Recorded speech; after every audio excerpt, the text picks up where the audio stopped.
You know the vibes. Welcome back to another episode of the Hoop Genius podcast brought to you by NBA 2K24. It's myself, Mamutsi, alongside me, my brother, my esteemed colleague on this show, the one and only GM extraordinaire, Mr. Scott Perry. How you doing, sir?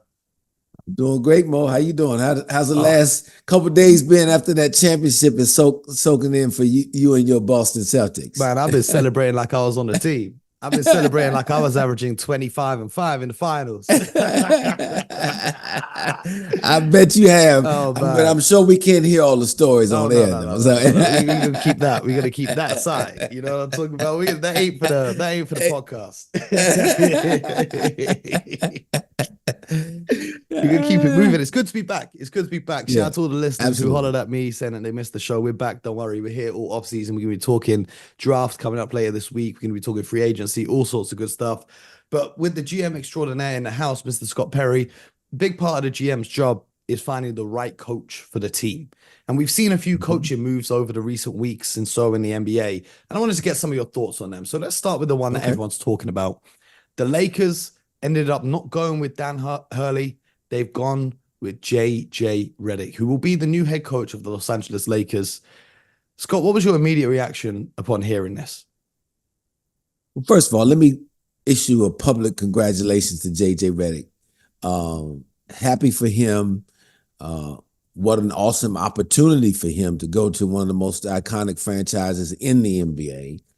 And this being his first coaching job. Now, I worked with JJ Redick. I was a front office executive in Orlando, so I got to know JJ some there. Very bright about the game of basketball. He was a cerebral player. So I'm not surprised that this is something that he's wanted to do is coach. The big question in this that he's going to have to answer is, as a first-time coach and hasn't done this before, how is he going to lead and manage men? I don't have any question that he understands the game, he sees the game, he can impart his knowledge, game plans, all those things. But the biggest part, through my experiences over the years, and I'm a former coach as well, is how you galvanize, manage, and lead men. And that's all 15 of them. Now, it's known that he has a relationship with LeBron James. You know, that's going to be important to have the buy-in from your top players being LeBron and Anthony Davis, but there's 13 other guys as well.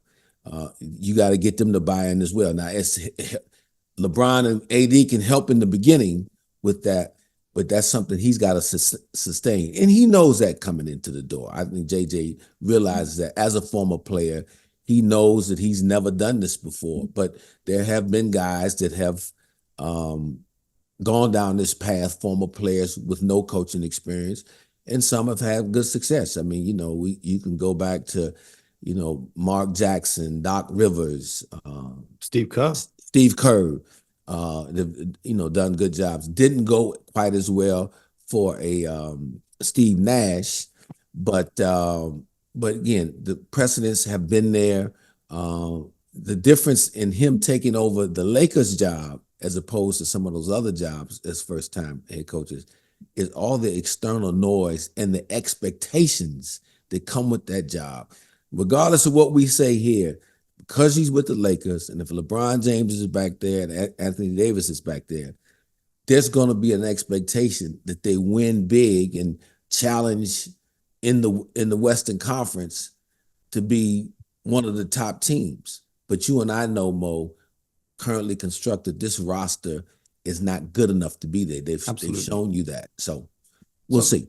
Yeah, to address some of the things you said, I think getting the buy-in from the team, I think because you have LeBron James, who's such a unique player on your roster now with so much experience, and the players all look up to him on that roster. And I think if he gives the cosign to JJ Redick, which he has already done through his podcast, then I think the rest of the roster will follow. Anthony Davis is an intriguing one, though, because JJ Redick didn't have him on his All-NBA defensive ballots. So he didn't consider Anthony Davis one of the top 10 defensive players in the NBA last season, which I thought was an interesting thing to know. I'll see how Anthony Davis reacts to that.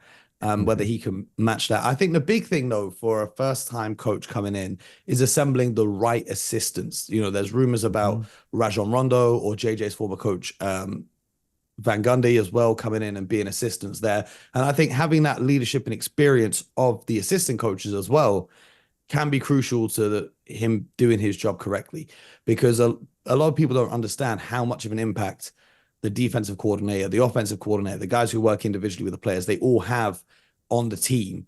And the one thing I'll say about coaching, Scott, I don't know, do you watch Game of Thrones? I do not, Mo. I've heard Scott, a lot about it. I'm like, this is some off season. It's the off season. You got to watch Game of Thrones, right? First of all, you got to watch that. I've been watching House of Dragon, the sequel. I watched it last night. Okay. But coaching in the NBA, I can't say too much about this publicly, but it's a lot like Game of Thrones, because there are a lot of teams in the NBA, and I'm sure you're aware of this, whether you want to comment on it or not, where there's assistant coaches who are kind of plotting on the downfall of the head coach so they can take his spot. And you saw even how this played out with Dan Hurley and JJ Redick, the way that they position themselves and leverage organizations and whatnot to get to where they are. It's a cutthroat business being a coach in the NBA. It's not all sunshine and rainbow. So I think getting the right team around JJ coaching wise that not only have experience, but that he can trust. Because the worst thing for JJ would be to have an assistant coach who's probably got a better CV coaching wise than he does, who's secretly plotting, all right, cool, let's give JJ a little run. If it all goes wrong by the trade deadline, they might just get rid of him. Right. No, that key word trust is huge when you're formulating the staff. And JJ's going to need people around him that he can trust, to your point, that are going to be giving him the suggestions, because ultimately he's the decision maker. But as an assistant, you give suggestions about what you see, what you know, what's going on, that's going to be helpful to the team at large. So he's got to have a group, an experienced group around him will be very important. A selfless group that understands that, look, we're here for the betterment of JJ Redick as the head coach and the Los Angeles Lakers as a whole. And so that's going to be important in putting that staff together, because it is a long, arduous road. And look, I've been an assistant and a head coach, and it's easy to go home at night as an assistant coach and say, oh, I would have done this, I would have done that. When you move over those 6 inches to become a head coach, that's an entirely different world. And JJ's is going to have to find in this first year what is going to be kind of his rhythm, his style and approach in the locker room, in practices, when they travel. I mean, all of that now falls on you as a head coach. He's observed that as a player, and he's observed it as from afar as a TV analyst. But now to be the guy who is responsible for all of that, you've got to every step of the way. And he's a tremendously hard worker. So he will figure it out, but you're going to have to give him time. And one thing, if I could give him one suggestion as a head coach, the ability to communicate is huge. That it starts there. Can not only with your players, but with your coaches as well. But if and when you make a mistake, because that's going to happen, how you own that situation and that mistake is going to be key for his longevity. Is he going to be the coach that said, look, guys, that one tonight was on me. I should have made this adjustment, that adjustment. I own that. I'm going to be better next time. When you're able to do that and have that security in yourself, number one, and in your position, number two, to do that, I have seen buy-in be that greater and that deeper from players when I've been around coaches who have done that. I think the thing that's interesting to me now, a lot of people are out here saying that Dan Hurley used this Lakers position to leverage UConn into giving him more money. I think I don't really do the per sources reporting that certain people out there do. But what I will say on this is it was very much realistic that Dan Hurley was joining the Los Angeles Lakers. I don't think the final figure they offered him was what he was looking for when they were having those negotiations. But I think the more important part and the more interesting part now is having control of those decisions at a personnel level in terms of the roster of players that you have. I think Dan Hurley, with all of his experience, would have wanted to have more of an input and sway into the front office than a first-time head coach JJ Redick. So it's going to be interesting to me to see what Rob Pelinka does and how much of an input JJ Redick can have in these front office decisions in terms of who you draft, who you sign, who you trade for, because that, in my opinion, is more important for this Lakers team than whoever's coaching the roster, right? Because if they bring back the same team that they've had, it's going to be the same result. They've been, with the exception of the bubble, they've really just been a playing team the whole time LeBron has been there. And, you know, they had a good run to the Western Conference Finals just over a year ago. And that was great. Okay. There was a lot of things that happened to make that run possible. For any run, you got to have the things fall in order, a little bit of luck here and there. However, if they don't make some serious roster upgrades, then I don't think it matters who the coach is for the Lakers. Oh, no, I agree wholeheartedly. There's an old saying I used to hear in football. It's not the X's and O's, it's the Jimmy and Joes that make the difference. Exactly. And that is so true. And the Lakers obviously need an upgrade on the ability to defend from the perimeter. They also need some shooting on the perimeter to help open the floor up more and give outlets for both LeBron James and Anthony Davis. And JJ Redick, as a former big-time elite three-point shooter himself, recognizes the importance of that. I am sure that during their conversations, during this interview process, Rob Pelinka gave his assessment of what he thought the roster was right now, what he felt needed to be improved. And I'm sure that JJ Redick, in his conversations back, his retorts back to Rob Pelinka, this is how I'm going to want to play the game. These are the kind of players I think can help us play this particular way. So while he may not have, JJ may not have final say on the personnel, it's always important that you understand from an executive side who your coach is, how he wants to play, and you try to match as best you can available players that you want to bring into your roster to fit the way you ultimately want to play on the court. So we'll see how it all unfolds. This is their first time together too. This is JJ's first draft. What he thinks he may need or want right now could change and evolve as the season goes on, because he really, this is, again, he's starting from ground zero in this capacity. Do you know what I think would be cool is if he coaches their summer league team just to get a little bit of experience.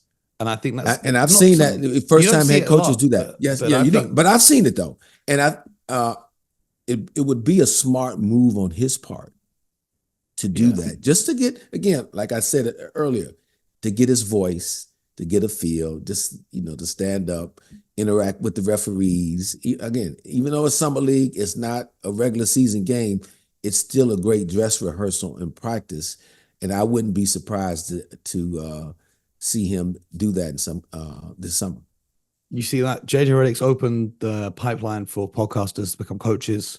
Moments you're going to open the pipeline for podcasters to become front office executives, and we're going to keep it moving. But the coaching carousel keeps turning in the NBA. It's not often we get first-time head coaches. Usually it's just teams exchanging, coaches that have been around for a while. And we've seen that in Cleveland now today, hiring Kenny Atkinson as their head coach. And, I think Kenny Atkinson did a great job when he was head coach of Brooklyn.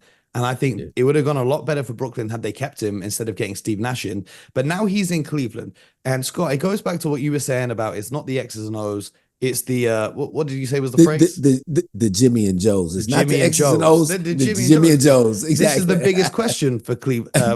BJ's not here today, but we've had this conversation a million times throughout the season. What direction are they going to go in? Because as assembled, it's very tough. Unless Evan Mobley makes a major leap in shooting from the outside, it's very tough for this roster to get the best out of the tools that they have available in Darius Garland and Donovan Mitchell playing alongside each other, and Jarrett Allen and Evan Mobley playing alongside each other.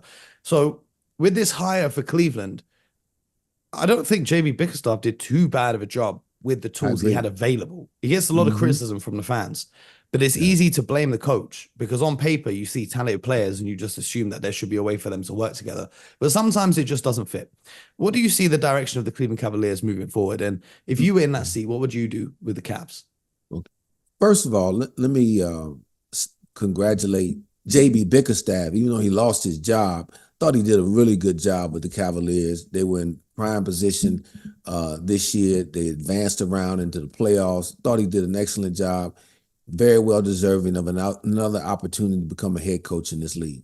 Also, congratulations to Kenny Atkinson, who I know a little as well. You pointed out he did an excellent job in Brooklyn. And Kenny Atkinson really cut his teeth in this league as a developmental coach. And that was on full display when he was at Brooklyn. He took a young group, he got guys better, he challenged them to expand their games. Jared Allen is one of those young guys that he had in Brooklyn. And we see how much better he's continued, to get over the course of his career. But it started with a guy like Kenny Atkinson. So he's going to bring that component to this Cleveland team to get guys and challenge players to take a leap in terms of their individual abilities. If a guy's not quite there yet as a three-point shooter, he's going to work to get him better with that, and so on and so forth. The big thing and the big question here, and you said if I'm there in Cleveland, how does Donovan Mitchell feel about this move? That I don't know. That's going to be important. What is his connection to Donovan Mitchell going to be moving forward? Because as I see it, it's important that you hold on to him with this team, because if you end up losing him, well, you better be able to, and if you have to trade him, you better be able to get a lot in return to be able to stay afloat in the Eastern Conference. They were, the 4th seed this year. You're not trying to go backwards. And so that's how I'm looking at this. I think this team needs a little more physicality overall as I watched them. So I would be trying to figure out how I could add more physical presence to my roster, maybe even in a backup capacity on the front line. That will be important. And continue, and then see if I can add another perimeter shooter. I know Max Strus, that was what he was brought in for, and Georges Niang last year. Now, hopefully those guys are going to have better chemistry with the group you have there. But you got to add a little more up front, from I see, from a physical standpoint, to be able to play better playoff basketball, because that, to me, was one of the Achilles heels for this Cavaliers team. So, Donovan Mitchell, how are we going to make sure we keep him? Because that would be the most important thing to me, being there. And B, how I'm going to add some size and physicality to help enhance what Donovan Mitchell does and Darius Garland does, and see if we can't get better and keep moving up the ladder in the Eastern Conference. Now, if our good friend BJ Armstrong was here, he would be saying Donovan Mitchell should be playing the lead guard position. So, Scott, do you think that the Cavs at some point are going to move on from Darius Garland? Or do you think, with the uncertainty of whether or not Mitchell wants to be in Cleveland long term, they'd look to move him while they still can? Well, see, that's why I told you in the beginning. Let's say, for the sake of this conversation, that Donovan is going to be back, and you're going to have him locked up for another 4 or 5 years. It is incumbent upon you as an executive to at least explore what BJ is talking about there. Are we better with Donovan playing the one? Because we're small in the backcourt when both he and Darius start.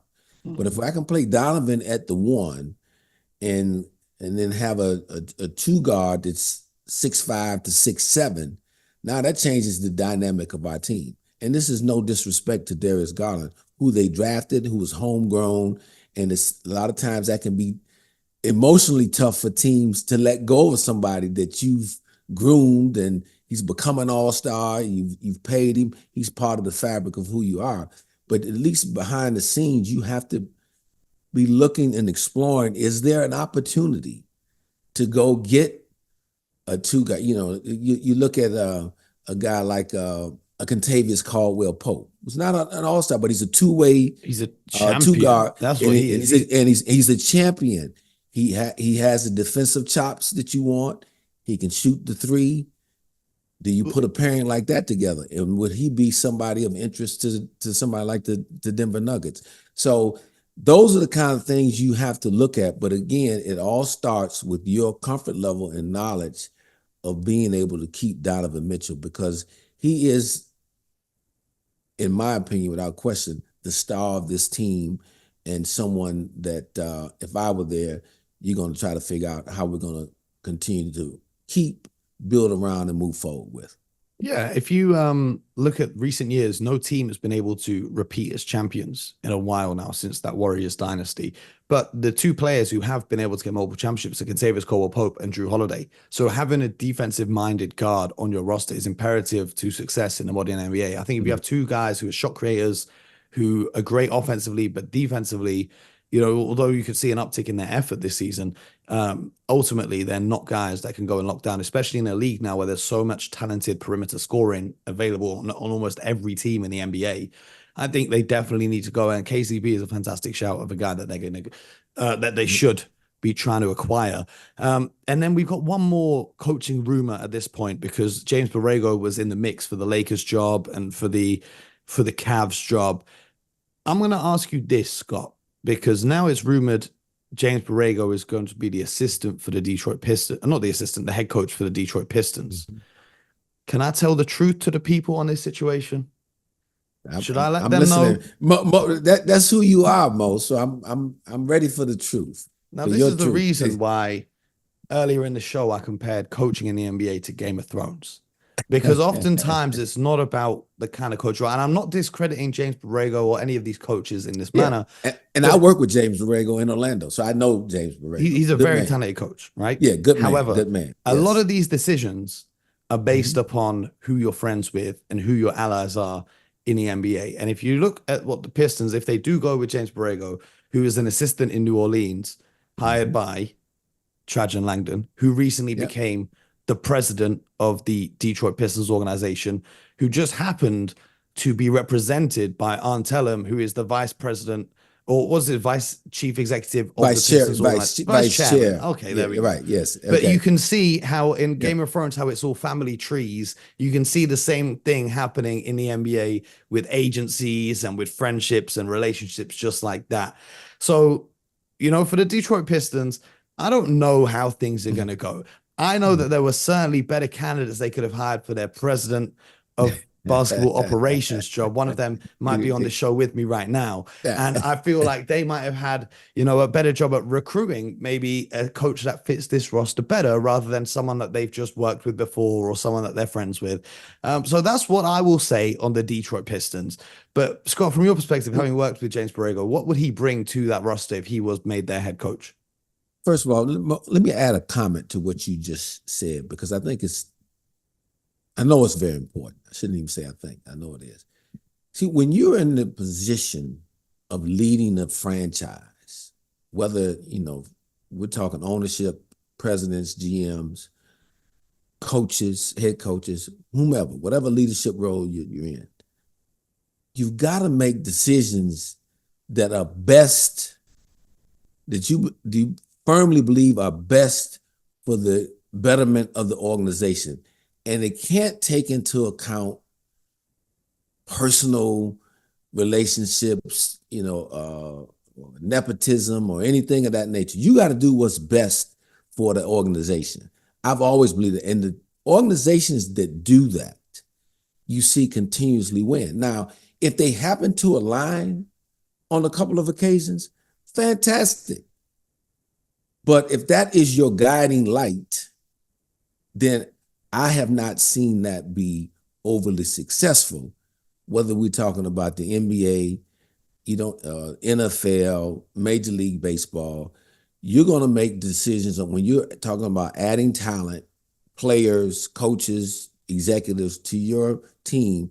It's got to be based on who are the good performers and who can do the best at their job. So I just wanted to add to that, because I really did what you said. Now, James Borrego coming to Detroit. He was I worked with him. He actually became our interim coach for a short time in Orlando. Did a nice job with a young team. Very even-keeled personality. And so that not knowing the players very well in the Detroit locker room, he will be able to come in. He'll be very approachable. He'll have a way that he wants to play. He has a certain level of patience that I think that's required to play with this young group. Now, the key is going to be, and here's what I know about being in the Detroit community, can he connect as a head coach to what people in Detroit see as what being a Detroit Pistons is all about? You know, and a lot of that's toughness, defense, and James Borrego is a really good offensive coach, you know, and he understands that defense is important, and that will be a big part of it. So it'll be, if he ends up with the job, there's a lot to turn around, not only in the locker room, but from a perception standpoint in the entire community. So it's a heavy lift to ask any coach, to be honest with you, but how he's going to connect not only with that locker room, if it's him or whoever the coach would be, you not only got to connect with that locker room to develop a team that can show signs of winning. Now, I know I hear them talking about, oh, well, you know, we're still building or whatever the case may be. What I know about that community, yeah, it's important to sell a plan and a vision, but you got to win there if you want people to come out, especially when you're talking about Detroit basketball. You know, would it be fair for you to say that teams take on the personality of the head coach? Oh, I think it's very fair. It's, you know, you can say that about your best player and your head coach. You've got to.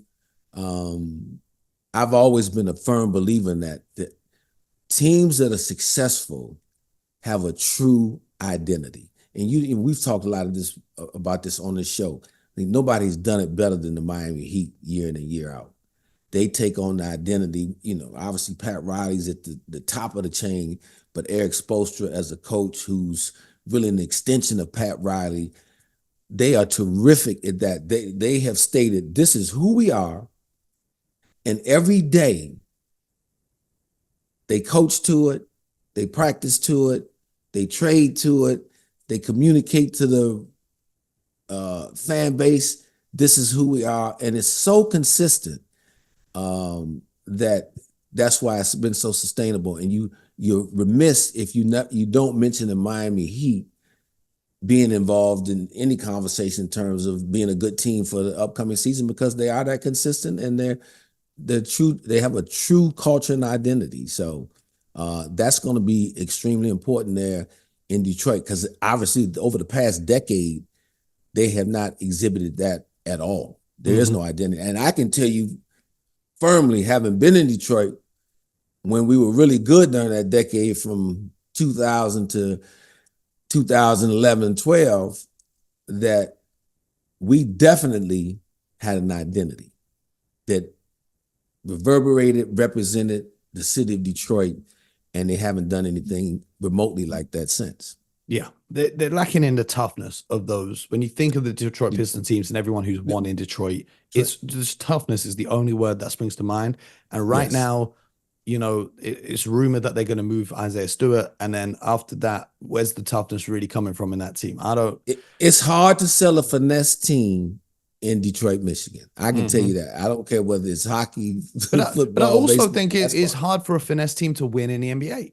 I agree with that. No question about it. No, there's no question about it. Even the Warriors, who people point to as a finesse team, they've got the biggest bully in the NBA on their roster. Right? Yeah, exactly. Exactly. They can be finesse because they got Draymond Green kicking everyone in the face if they try and mess with the Warriors. So it's like, that's right. Its toughness is a prerequisite. And it just, like you gave the example of the Miami Heat, I think Ime Udoka is a great example of what he did in Houston last season. And they took on his personality. They got guys who fitted his personality, and Dylan Brooks and the likes. Yeah. And Mo, you can appreciate this. Say what you want. Ime Udoka helped set this Celtics team on the path that obviously ultimately turned into a championship this year. Yep. You know, how he came in the door and early on made him ruffle some feathers and all that. But he got those guys to buy into the importance of being a strong defensive team, strong-minded. They go to the finals that, year in 2022. No question. And so I expect to see the same from this Houston team. You see a culture developing and emerging there. And they're going to be a team that is going to have to be reckoned with in the Western Conference. Yep. And to his credit, Joe Mazzulla as well. He's got a different personality to Ime Right. Udoka. He might not be so kind of loud and in your face with it, but Joe Mazzulla, I say it as a compliment, is a psychopath.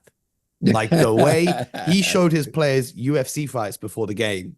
Mhm. he shows players, he sits down, I think he sat down with Jason Tatum and watched The Dark Knight to see how the Batman reacts to the Joker. And the team took on his personality this season.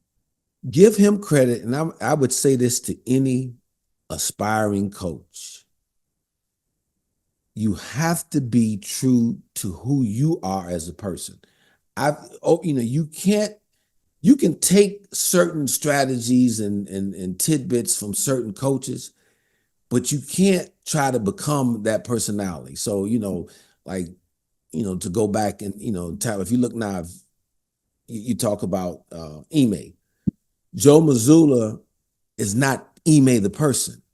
So he didn't try to do what Ime did to be the Ime the person. He stayed true to his personality, which is huge. I've seen, I can go back in my time years ago coaching in college when a lot of guys as college coaches, especially who had worked with Bobby Knight, when they got their opportunity to be a head coach, tried to emulate Bobby Knight and all of those different things he did. That worked for him. That wasn't going to work for them as well. It's not authentic. That was authentically Bobby Knight. Yeah. So anyway, I don't mean to digress on that, but it's a big thing to me because players are very, very smart and they know if you're being somebody other than yourself and who you really are. So it's going to be interesting to see what happens in the mess of the Detroit Pistons moving forward. But, that's a nice little episode talking about coaching and the coaching changes around the NBA. We're going to be here. We're going to talk free agency, player signings, draft, all that kind of stuff. But Scott, while we got you here, I wanted to ask you about a rumor that I've been seeing across the internet regarding a player that you picked in the NBA draft. And that's one Mitchell Robinson of the New York Knicks. Now, a lot of fans on Twitter and whatnot waking up to the fact that your former colleagues in New York like to sign players from a certain agency. As I said earlier, this is Game of Thrones that we're dealing with, right? All House of CAA is where they want to get their players from. With the reports that they may be trading Mitchell Robinson, obviously Isaiah Hartenstein had a great run in the playoffs. He stepped up. He did the dirty work. He was grabbing offensive rebounds like no man's business. He played fantastic basketball, and you can't knock him. But now this summer, they have to re-sign Isaiah Hartenstein. They have to try and re-sign OG Anunoby. And maybe to do that, they're going to have to give up Mitchell Robinson. But I personally think that it would be a mistake to trade Mitchell Robinson at this juncture. What are your thoughts on it? Obviously, Mo, I'm a Mitchell Robinson fan. Just watch the young man grow. I think he is super talented, best offensive rebounding big man in the league, and one of the best rim protectors in the league, and was on his way to being an all-defensive player, one of the all-defensive teams this year, in my opinion, had he stayed healthy. And that leads me to the point, though. He hasn't been able to stay healthy for the majority of his career. Mitchell's only played 70 games or more in the season one time. So that is a concern. And this is where the financial realization comes into play when you're talking about team building. Isaiah Hartenstein, these 2 years here, been very good, been available a lot, played, like I said, extremely well. So now he's, you have this early bird rights. So you can pay him up to almost 18 million this year. And he maybe could get more on the open market, but you want to, and keeping him, which I know they want to keep, and and what's been successful to New York Knicks has been the two-headed monster at the center position, both he and Mitchell. Now, but if you sign him at that number, Isaiah was, before making $8 or $9 million. Now to jump up an additional 10, Mitchell's got 2 more years. He was on a declining contract. This year coming up, I think he's about 14 and a half, and then he'll be down to like 13. but that's still, now you're looking at, $32 million invested in that center position, which makes it difficult. You're probably going to need to get a lesser priced option if you can, because you talked about OG. You gave up a lot to get OG and Anunoby. You got to re-sign him, and that number is going to be really big. You probably, and so it should be, start somewhere 35. Yeah, exactly. That's probably going to start somewhere in the $35 million range. So all of that's at play, which makes the whole Mitchell thing, that's a big part of that. Not having so much money invested in the center position at one time. And again, he hasn't been available. So now they'll try to find someone to back up Isaiah. If they do this, if these rumors are accurate and they are looking to trade him, then they have to find somebody. And look, you got Jericho Sims there. Maybe he can make a leap.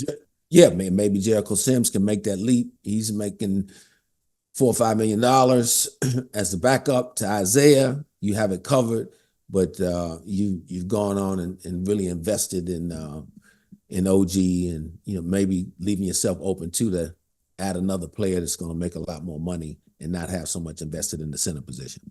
Yeah, I think the Dallas Mavericks showed the importance of having 48 minutes of consistent production from the center position with Lively and Gafford being able to play. But that obviously works because Lively's still on his rookie contract. And Gafford's contract isn't huge either. And you saw that even with the Celtics. They had Horford and Porzingis playing that 5 spot in the finals as they come in and out.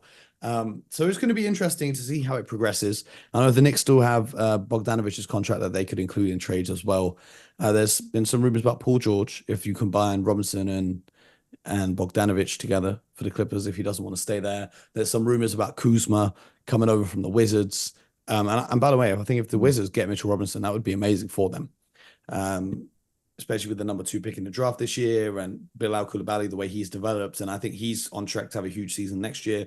But like I said before, we're going to be here all off season long, breaking everything down for you. Scott, I appreciate you jumping in with us today. Oh man, I enjoyed it as always, my brother Mo. This is great. Always talking here now. NBA basketball with you. Exactly. Hey, anytime. Shout out to everyone who put in an order for the You Know the Vibes t-shirts. Helps the show keep going. The deadline was yesterday. However, if you still want one and you're only listening to the podcast now, the link is still available. Go to getbuckets.today. Just type that in on your web browser. You'll get to the store or the hoopgenius.com and click on shop. It will link you there. And you can get one of your own t-shirts and subscribe to the show, YouTube, Spotify, Apple, wherever you get your podcast from. Scott will be back on the show before you know it. BJ will be back. Absolutely. He's got some business to attend to with the NBA draft coming up this week. But we're not stopping. Appreciate each and every one of you. Hope you guys all, especially the European fans, the UK fans, managed to get some sleep after the NBA finals as well.